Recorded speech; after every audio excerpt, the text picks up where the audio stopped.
வங்கி வாடிக்கையாளர்களுக்கு வெளியான முக்கியமான அறிவிப்பு பத்தி தான் இந்த வீடியோல தெளிவா நம்ம பார்க்க போறோம். வங்கி வாடிக்கையாளர்களுக்கு ஜாக்பாட் சலுகை அப்படின்னு சொல்லியிருக்காங்க.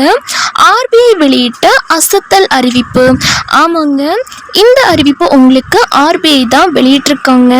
நாம் அனைவருக்குமே வங்கியில கணக்கு இருக்கும். வங்கி கணக்கு வைத்திருக்கக்கூடிய நீங்க எந்த வங்கி கணக்கு வைத்திருந்தாலும் சரி, எந்த வகையான வங்கி கணக்கு வச்சிருக்கீங்க அப்படின்னாலுமே, சேவிங்ஸ் அக்கௌண்ட் சில பேர் வச்சிருப்பாங்க, கரண்ட் அக்கௌண்ட் வச்சிருப்பாங்க, பிசினஸ் அக்கௌண்ட் வச்சிருப்பாங்க. இந்த மாதிரி எந்த வகையான பேங்க் அக்கௌண்ட் வச்சிருந்தாலுமே உங்களுக்கு ஆர்பிஐ பார்த்தீங்க அப்படின்னா முக்கியமான அறிவிப்பை வெளியிட்டிருக்காங்க. ஸோ அதை பற்றி தான் இந்த வீடியோவில் பார்க்க போகிறோம். இது பார்த்தீங்க அப்படின்னா என்னோட ஓன் வாய்ஸ் தான், ஓன் எடிட்டிங் தான். இந்த வீடியோவோட தம்ப்நெயிலும் பார்த்தீங்க அப்படின்னா நான் தான் மேக் பண்ணியிருக்கேன். ஃபுல் அண்ட் ஃபுல் இந்த வீடியோ என்னோட வீடியோ தான். வங்கி கணக்கு வைத்திருக்கக்கூடியவர்களுக்கு வெளியான அறிவிப்பை பற்றி யார் வேணாலும் பேசலாம். இதை பற்றி பேசுறதுக்கான உரிமை எல்லாருக்குமே இருக்கு. ஆர்பிஐ வெளியிட்டிருக்கக்கூடிய முக்கியமான அறிவிப்புகள் இந்த வீடியோல தெளிவா நம்ம பார்க்க போறோம். இந்திய ரிசர்வ் வங்கி பாத்தீங்க அப்படின்னா ஒரு மிகப்பெரிய மாற்றம் அறிவிச்சிருக்காங்க. இந்திய ரிசர்வ் வங்கி என்ன அறிவிப்புகள் வெளியிட்டிருக்காங்க அப்படின்னா, சாமானிய மக்களுக்கு ஒரு பெரிய நிம்மதியை அளிக்கும் வகையில் ஜீரோ பேலன்ஸ் கணக்குகள் அப்படின்றத கொண்டு வந்திருக்காங்க. அதாவது பேசிக் சேவிங்ஸ் பேங்க் டெபாசிட் பிஎஸ்பிடி எனப்படும் அடிப்படை சேமிப்பு கணக்குகளின் விதிமுறைகளில் முக்கிய மாற்றங்களை அறிவித்துள்ளது. இது என்ன மாற்றங்கள் அப்படிங்கிறதையும் ஒன் பை ஒன்னா பார்க்கலாம். இந்த மாற்றங்கள் மூலமா என்னென்ன சேவைகள் மக்களுக்கு இன்னும் எளிதாக கிடைக்கும் அப்படின்னு பார்த்துடலாம். இந்த மாற்றங்கள் மிக குறைந்த தொகையை சேமிக்கும் மக்களுக்கும் ஏழைகளுக்கும் வங்கி சேவைகளை இன்னும் எளிதாக கிடைக்க செய்யும். அதாவது இதன் மூலியமா நீங்க வரம்பில்லாத டெபாசிட் செய்ய முடியும். இனி இலவசம் அப்படின்ற மாதிரியும் சொல்லியிருக்காங்க. ஆர்பிஐ என்ன சொல்லியிருக்காங்க அப்படின்னா, வங்கி கணக்கு வைத்திருப்பவர்களுக்கு இனி ஜீரோ பேலன்ஸ் கணக்கு வைத்திருக்கும் வாடிக்கையாளர்களுக்கு பல சேவைகள் கட்டணம் இல்லாமல் கிடைக்கும். நிறைய பேர் பாத்தீங்க அப்படின்னா பேங்க்ல பாத்தீங்க அப்படின்னா ஜீரோ பேலன்ஸ் அக்கௌண்ட்டும் வச்சிருப்பாங்க. அவங்களுக்கு இனிமே பல சேவைகளும் வர 2026 ஏப்ரல் 1 முதல் கட்டணம் இல்லாமல் கிடைக்கும் அப்படின்னு சொல்லியிருக்காங்க. பல சேவைகளும் இது பாத்தீங்க அப்படின்னா ஏப்ரல் 1, 2026 முதல் அமலுக்கு வரும் அப்படின்னும் எதிர்பார்க்கப்படுகிறது அப்படின்ற மாதிரி சொல்லியிருக்காங்க. அடுத்ததா பாத்தீங்க அப்படின்னா பணம் எடுக்கும் வரம்பு. வாடிக்கையாளர்கள் ஒரு மாசத்துல தங்கள் வங்கி கிளை அல்லது பிற வங்கிகளின் ஏடிஎம்கள் மூலம் குறைந்தபட்சம் 4 முறை இலவசமாக பணம் எடுக்க வங்கி கட்டாயம் அனுமதிக்க வேண்டும் அப்படின்ற மாதிரியும் சொல்லியிருக்காங்க. அடுத்த முக்கியமான அறிவிப்பு, ஆர்பிஐ என்ன சொல்லியிருக்காங்க அப்படின்னா, டெபாசிட்டுக்கு வரம்பு இல்லை அப்படின்னு சொல்லியிருக்காங்க. வாடிக்கையாளர்கள் தங்கள் கணக்குகளில் மாதந்தோறும் எத்தனை முறை வேண்டுமானாலும் பணத்தை வரவு வைக்கலாம். இதற்கு எந்த அதிகபட்ச வரம்பும் கிடையாது அப்படின்னு சொல்லியிருக்காங்க. அதுக்கப்புறமா அனைத்து சேவையும் இலவசம் அப்படின்னு ஒரு முக்கிய அறிவிப்பு இப்போ ஆர்பிஐ வெளியிட்டிருக்காங்க. இது எந்தெந்த சேவைகளுக்கு பொருந்தும் அப்படின்னு பார்த்தீங்க அப்படின்னா, மொபைல் பேங்கிங், பாஸ்புக் அல்லது மாதாந்திர வங்கி அறிக்கை, இன்டர்நெட் பேங்கிங், இது போன்ற நவீன சேவைகளும் எந்தவித கட்டணமும் இல்லாமல் வழங்கப்படும் அப்படின்றதையும் இப்போ ஆர்பிஐ சொல்லியிருக்காங்க.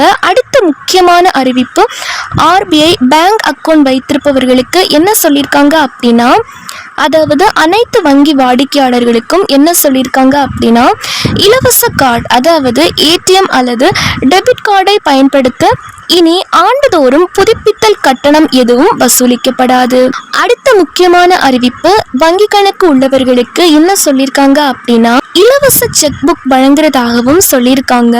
ஆண்டுக்கு குறைந்தபட்சம் 25 பக்கங்கள் கொண்ட காசோலை புத்தகம் அதாவது செக் புக் இலவசமாக வழங்கப்படும் அப்படின்றதையும் இப்போ வங்கி கணக்கு வாடிக்கையாளர்களுக்கு வெளியிட்டிருக்காங்க. யூபிஐ நெஃப்ட் பரிவர்த்தனைகளுக்கு பெரும் நிவாரணம் அப்படின்னு சொல்லியிருக்காங்க. இந்த புதிய விதிகளில் மிகவும் முக்கியமான மற்றும் மக்களுக்கு நிம்மதி அளிக்கும் அம்சம் என்ன அப்படின்னு பார்த்தீங்க அப்படின்னா, டிஜிட்டல் பரிவர்த்தனைகள் அனைத்துமே இனிமே இலவசம் அப்படின்னு சொல்லியிருக்காங்க. அண்ட் அடுத்த முக்கிய அறிவிப்பா, அனைத்து வங்கி கணக்கு வாடிக்கையாளர்களுக்கும் நீங்க எந்த வகையான வங்கி கணக்கு வச்சிருந்தாலுமே முக்கிய அறிவிப்பு வெளியிட்டிருக்காங்க. இப்போ ஃபார் எக்ஸாம்பிள் பார்த்தீங்க அப்படின்னா பேங்க் அக்கௌண்ட் ஓப்பன் பண்ணுறது, ஒரு குழந்தைய பள்ளியில சேர்க்கறது, இன்னும் சொல்ல போனா ஆன்லைன் டிரான்சாக்ஷன் எல்லாமே பண்ணணும் அப்படின்னா இந்த பேங்க் அக்கௌண்ட் இருந்தால் தான் நம்மளால பண்ண முடியும். ஸோ இந்த பேங்க் அக்கௌண்ட் ரொம்ப ரொம்ப கட்டாயம் கம்பல்சரி அப்படின்னு அனைவருக்குமே நமக்கு தெரிஞ்ச விஷயம்தான். கடந்த சில மாதங்களுக்கு முன்பாக ஆர்பிஐ ஒரு முக்கியமான அறிவிப்பை வெளியிட்டிருந்தாங்க. அதாவது கிட்டத்தட்ட ஒரு 2 மாதம் இருக்கும் அப்படின்னு நினைக்கிறேன். 2 மாதத்துக்கு முன்னாடியே அனைத்து வங்கி வாடிக்கையாளர்களுக்குமே நோ மினிமம் பேலன்ஸ் அப்படிங்கிற ஒரு முறை மூலமாக நீங்கள் பேங்க் அக்கௌண்ட்டை ரன் பண்ணலாம், அதாவது பேங்க் அக்கௌண்ட்டை நீங்கள் இயக்கலாம் அப்படின்ற மாதிரி சொல்லியிருந்தாங்க. ஒரு சூப்பரான ஜாக்பாட் அறிவிப்பு ஒன்று ஆர்பிஐ அனைத்து மக்களுக்குமே சொல்லியிருந்தாங்க. அதுல இப்போ ஒரு முக்கியமான மாற்றம் அறிவிச்சிருக்காங்க.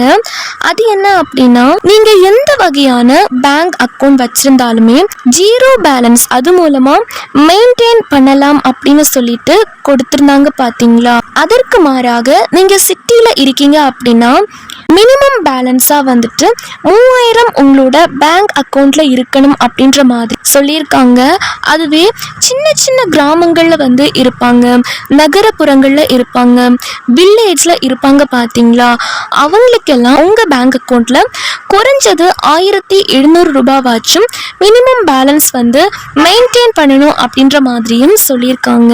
சப்போஸ் இந்த மினிமம் பேலன்ஸ் நீங்க மெயின்டைன் பண்ணாம போறீங்க அப்படின்னா இப்போ உங்களோட இடங்களை பேஸ் பண்ணி நீங்க எங்க இருக்கீங்களோ, கிராமங்களில் இருக்கிறவங்க அண்ட் அதே மாதிரி சிட்டியில் இருக்கவங்க, அதை பேஸ் பண்ணி 100 ரூபாயில இருந்து 500 ரூபாய் வரைக்கும் மாதம் மாதம் அபராதம் விதிக்கப்படும் அப்படின்ற மாதிரியும் சொல்லியிருக்காங்க. இந்த புதிய விதி பார்த்தீங்க அப்படின்னா எப்பத்துல இருந்து அமலுக்கு வந்துச்சு அப்படின்னு பார்த்தீங்க அப்படின்னா டிசம்பர் 10ஆம் தேதி அப்படின்ற மாதிரியும் ஒரு தகவல் வெளியாகி இருக்கு. அடுத்த அறிவிப்பா என்ன சொல்லியிருக்காங்க அப்படின்னா டிஜிட்டல் பரிவர்த்தனை கணக்கில் வராது, அதாவது யூபிஐ, ஐஎம்பி, என்இஎஃப்டி மற்றும் ஆர்டிஜிஎஸ் போன்ற அனைத்து டிஜிட்டல் பரிவர்த்தனைகளும் நீங்கள் இலவசமாக பணம் எடுக்கும் அந்த 4 முறை வரம்புக்குள் கணக்கில் வராது அப்படின்னு சொல்லியிருக்காங்க. அதாவது இந்த ஆன்லைன் பண பரிமாற்றங்களுக்கு தனியாக கட்டணம் எதுவும் வசூலிக்கப்படாது. இது கிராமப்புறங்களிலும் டிஜிட்டல் பண பரிமாற்றத்தை அதிகரிக்க உதவும். கணக்கை மாற்றிக்கொள்ள வாய்ப்பும் கொடுக்குறாங்க. ஏற்கனவே நீங்க 0 பேலன்ஸ் கணக்கு வைத்திருப்பவர்களா இருக்கீங்க அப்படின்னா இந்த புதிய சலுகைகளை தங்கள் வங்கியில் கேட்டு பெற்றுக்கொள்ளலாம். அதே மாதிரி சாதாரண சேமிப்பு கணக்கு வைத்திருப்பவர்கள் வேறு எந்த வங்கியிலும் கணக்கு வைத்திருக்கவில்லை என்றால் தங்கள் கணக்கை இந்த சலுகைகள் நிறைந்த 0 பேலன்ஸ் கணக்காக மாற்றிக்கொள்ளவும் முடியும். இந்த புதிய விதிகளின் மூலம் நாட்டின் அடித்தட்டு மக்களுக்கும் மேம்படுத்தப்பட்ட வங்கி சேவை கிடைப்பதை ரிசர்வ் வங்கி உறுதி செய்துள்ளது.